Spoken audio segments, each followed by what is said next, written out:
welcome to Daily Debrief from People's Dispatch. I'm Pragya and today we talk about Julian Assange's extradition. Ukraine's membership bid divides EU nations and India's wealthiest businessman bags Indian Premier League digital rights. UK Home Secretary Priti Patel has cleared the extradition of WikiLeaks founder Julian Assange.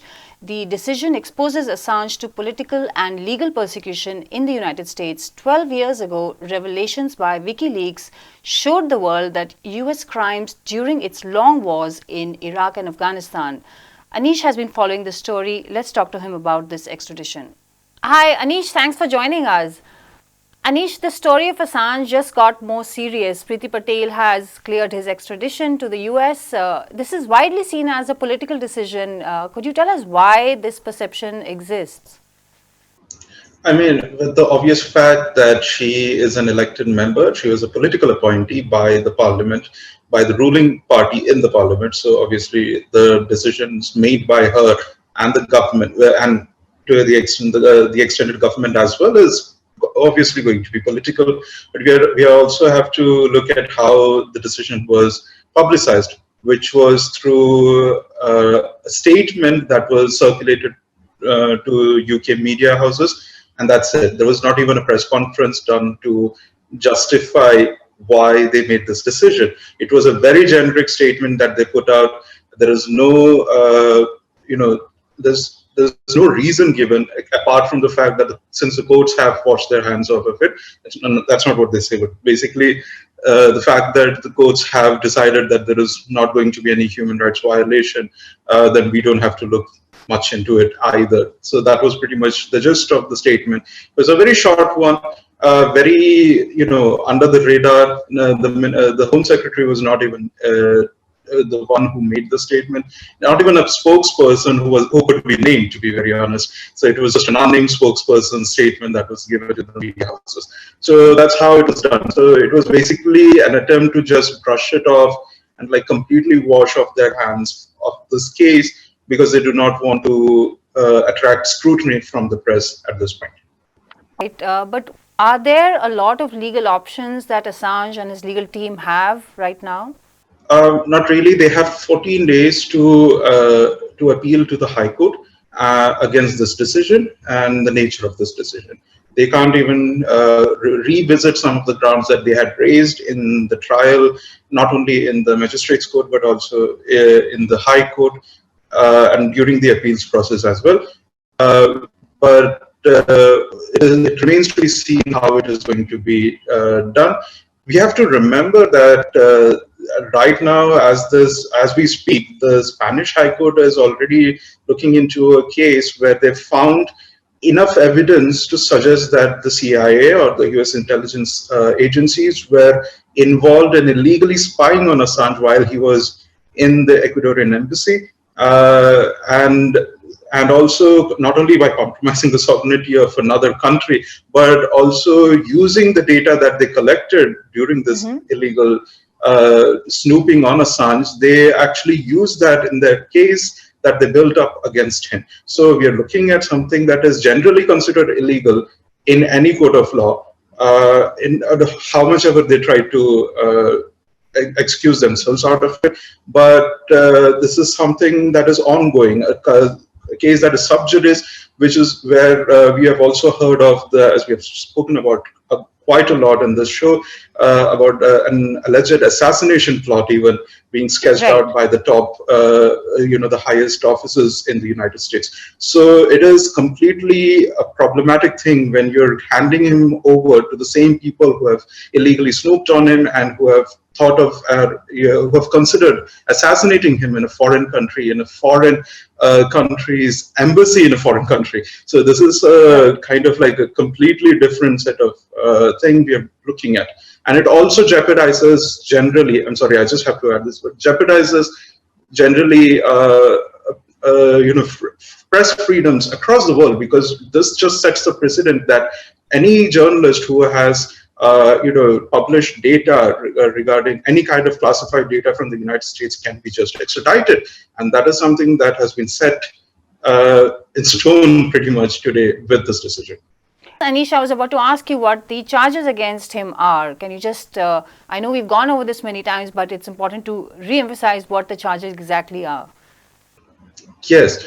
So the charges, like there are about 18 charges, 17 of which are under this very infamous Espionage Act, which has always had a very problematic history every time it has prosecuted someone. The charges right now is based on this allegation that Assange somehow conspired with whistleblowers within the intelligence services and its armed forces to collect classified data illegally. Now, the thing is that they're basing it not really on any kind of major evidence, any substantial evidence to begin with. There are testimonies, some of which, as we have reported, has been falsified. There are character accounts that they're trying to collect, which again are also problematic in a case like this. But more importantly, the one thing that they could actually use against him was basically when he was checking up on his sources, one of which is obviously Chelsea Manning, who he was in contact with during the whole publication of all these documents. And this is something that every journalist does, which is to check back on their sources, to check in whether or not they can actually do it, whether they can send them any kind of data right away or so later. Things like that are being used against him as to put these charges, this grand jury that they have set up in the United States. So it is something, obviously this is a direct attack on press freedoms. The problem is that not only the US courts, but also UK courts have denied or have been reluctant to take account of the fact that he's a journalist. They are trying to put him as some kind of whistleblower, which he is not. He published data. He did not collect that data exactly. It was done by the whistleblowers. He will publish the data that was given to him by whistleblowers. Right. So this is something that is very important, not only for in the United States, and as I pointed out, but around the world, because anybody, again, can be just extradited if they're in an allied country that the US is of the US, and just get extradited and be charged with these with the things of publishing data that is in public interest. So, any the freedom of expression defense open to Assange's lawyers at present? Is that a defense? It is one of the defense, but we have seen that they have just not taken that up. It is mostly press freedom charges that they can actually bring up. There is also grounds of political repression, because we actually have documented history of the United States pursuing Assange at this point, with various revelations that came up in the past 2 years. And in these things, there's definitely enough to consider to make any court with a valid or a fair trial to reconsider this decision. But we have to wait and see how this is going to pan out. Got it, Anish. Thanks a lot. Thanks for that update. The European Commission has backed Ukraine's bid to join the European Union days before the EU summit. All 27 EU members must unanimously approve bids to join the bloc. While Germany, France, Italy and others who await membership seem to approve, other members say Ukraine is economically and politically unsuitable. Some, like Hungary, do not want a fast-track approval process. We'll talk to Prashant from People's Dispatch about the bid and its timing. So Prashant, just days before the Ukraine-Russia war, Ukraine had made a bid it had started a process of joining the EU, and it was something that marred their relationship. So why do it now? Right. So we need to understand, first of all, that you don't directly join the EU. There is a two-stage process. The first stage, you become what is called a candidate member. And after becoming a candidate member, there's a longer process of, a number of things need to fall into place before you get membership into the holy family of the European Union, so to speak. So it's a very complicated process. We know that in Turkey, for instance, has been a candidate member since 1999, but is still not a full-fledged EU member. So it's a big question as to when, even if Ukraine next week is even if it's approved for candidate membership, for which all 27 countries must agree, it is definitely going to take some time. So that's point number one. Point number two, also there are many strict conditionalities like, reforms in the market, say democracy and all these kind of things, which are completely defined as per the West and often not necessarily according to what might be suitable for Ukraine or its people. So there's a huge, a lot of ifs and buts over here we need to clearly understand. Also important to note that Georgia and Moldova have also applied for the same. Moldova's bid has been approved by the European Commission, Georgia's is not. So there's going to be a lot of debates and discussions around that as well. Now the important thing, of course, to note here is that for Ukraine, this European Union membership is, right now they're sort of painting it as some kind of reward. Right. For for being supposedly in the front lines of democracy in the fight against Russia and all that, which is patently nonsensical. But right now what the European Union membership it really is some kind of, it's a game of, it's a game of carrot and stick. We'll give you this, we'll give you that, keep fighting, that kind of an approach, which really sort of defines the Ukraine war, because we know that Volodymyr Zelensky and the Ukrainian government for the longest time have been demanding both EU and NATO memberships as some kind of security. In fact, in the early stages of the war, Zelensky said that nobody in NATO cares. He gave this initially kind of gave this thing that there's no point fighting even. Right. But over time, we have seen that the European Union, the United States, they generally pumped in a lot of weapons and money. So in that sense, Ukraine is being used as a front line in what is a larger effort to sort of encircle Russia, definitely by the West. So we need to see the membership in that context. It's not just a membership of a bloc or an economic union. It's not just about whatever privileges Ukrainians will get, but it is actually an active pawn. This membership is an active piece in that kind of game that is taking place. We know that 3 top leaders of the European Union, that is the Chancellor of Germany, the President of France, and the Prime Minister of Italy, were in Kiev recently. Boris Johnson, the Prime Minister of the United Kingdom, was in Kiev recently. All of them sort of continuously expressing, the 3 leaders definitely expressed support for the EU bid. At the same time, the reports say that they also sort of push for negotiations. It's not really clear if that happened or not. Boris Johnson definitely pushing for the war to continue. So right now, it largely, I think, looks like some kind of a sop given to Zelensky and to his supporters to sort of give the message that keep fighting against Russians. Okay. No, so will there be any chance of a de-escalation in the ongoing conflict as long as Ukraine keeps trying to gain membership of the EU, etc.? Right. So, I mean, if you look at it historically, Russia has objected far more to NATO, Ukraine being a NATO member, because NATO is a military alliance, and that has always been Russia's concern. The fact that a NATO member or NATO forces could be stationed so close to its borders has really been NATO's largest concern. Now, Russia has not had so much of an objection to Ukraine joining the European Union. It has, its statement does not take it too seriously. I mean, it has, dismissed it. It has also been cautious.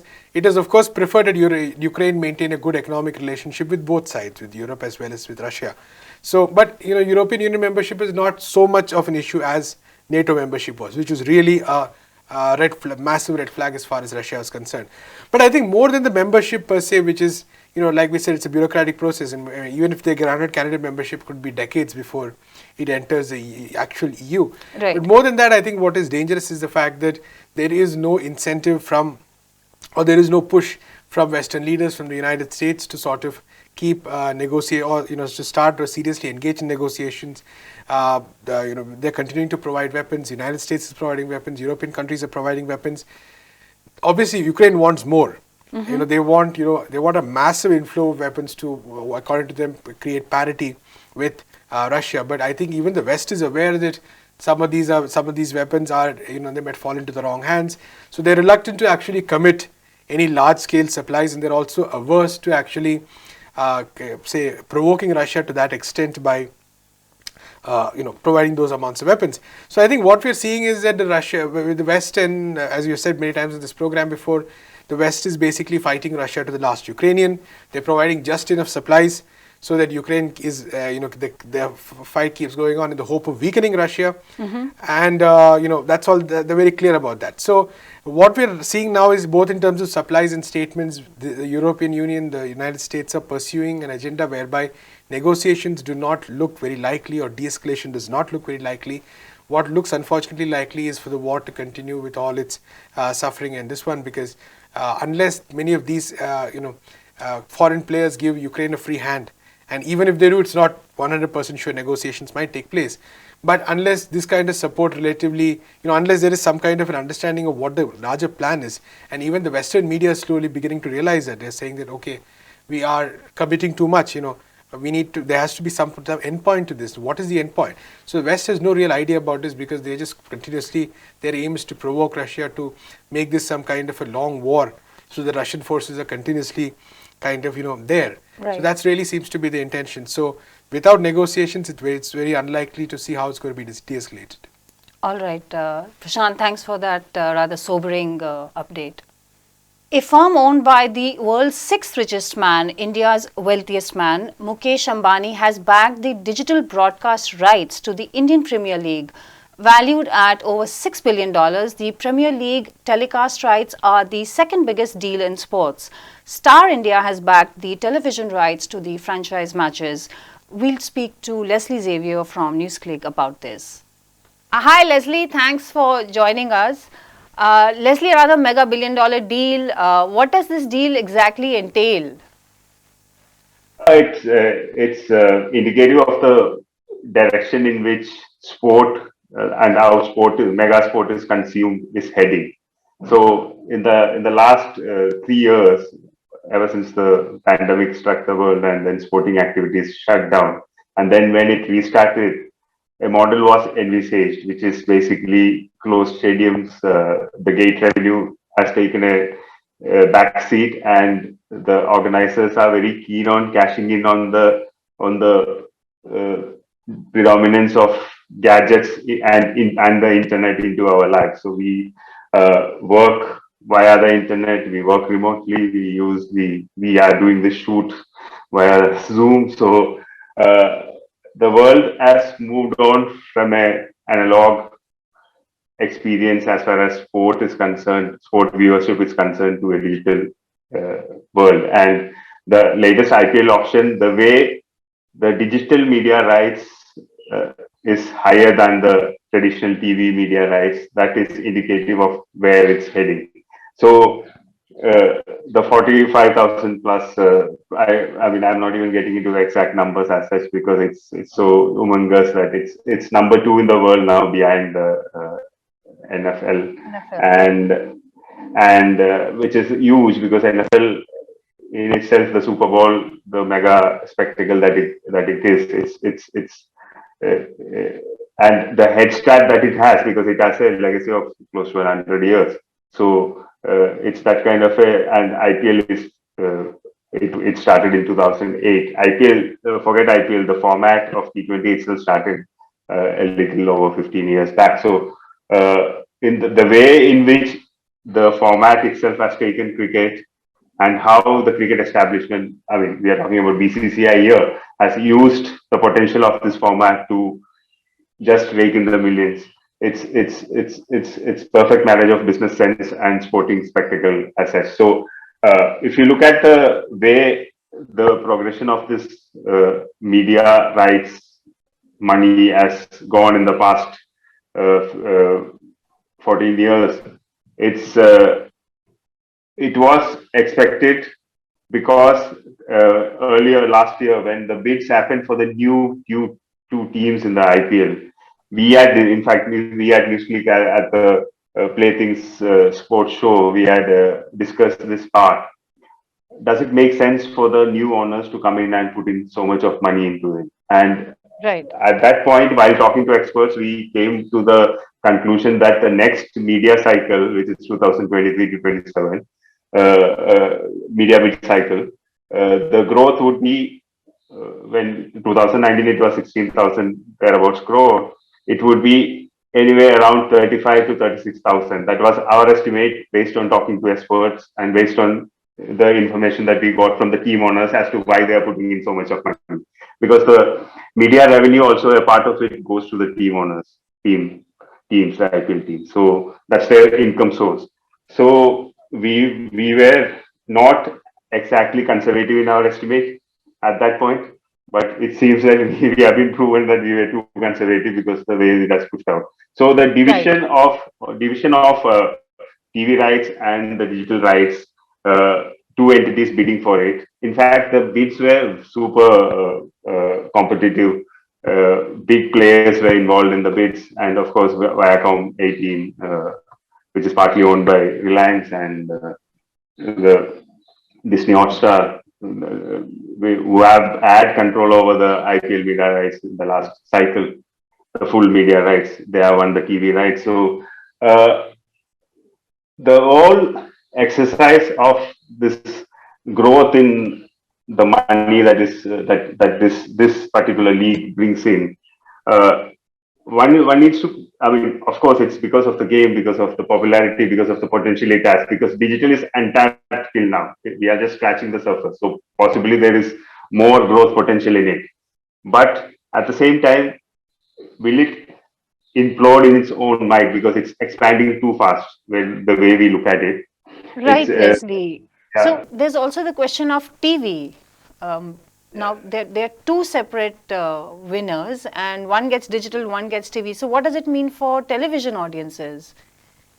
So India still, in that sense, the market is still ripe for TV audience. TV is big even in India. While the world has moved on to digital, and it reflects because the global media rights for digital, the money that it fetched, it correlates with the way the world has moved to digital. But in India, because of the accessibility to fast internet, all these factors that are there, the inner villages, and cricket is a popular game. Cricket cuts across all urban, village, semi-urban, big town, small town. Everyone watches the IPL, and so in that sense, TV's reach is huge into the inner market. So what this does is that the advertisers who would make sure that the people who won the bids, they earn their revenue from, they will target whatever platform that they want to. So there are digital specific brands which may, I mean, for which for them makes sense to advertise only in the digital platform because they are targeting a certain audience. While TV audience, which is larger the small town India and the villages, there might be other brands who has tremendous potential in these among these masses. So in that sense, this division is also lucrative for the advertisers, and we can possibly see more advertisers coming into the system into because they can specifically target which platform they want to be in. Earlier, that was Right. not the case. So in that sense, the division as makes sound business sense on many factors. The only question needs to be asked is whether it would add stress into the game itself, because the game has to grow and game has to prove its worth, and game has to also be relevant enough for the audience to be interested in it. As far as IPL is concerned, of course, the stars are playing. India is cricket mad, but at the same time, we have to ask this question: how much of it will, how much of IPL the sixes and the fours will satiate the audience enough for them to be hooked onto it in the next 10 years or so? That's something that we need to wait and watch, because we are looking at 2027 period, and people are already estimating that the next bid cycle it would be higher. But let's see if this bubble is reaching a point where it won't grow beyond that. Right, Leslie. Thank you a lot for that detailed explanation. And that is all we have for you today. Thank you for watching Daily Debrief. We look forward to seeing you again on Monday. Do keep watching us for more news and analysis, and follow us on Facebook, Instagram, and Twitter for updates from around the world.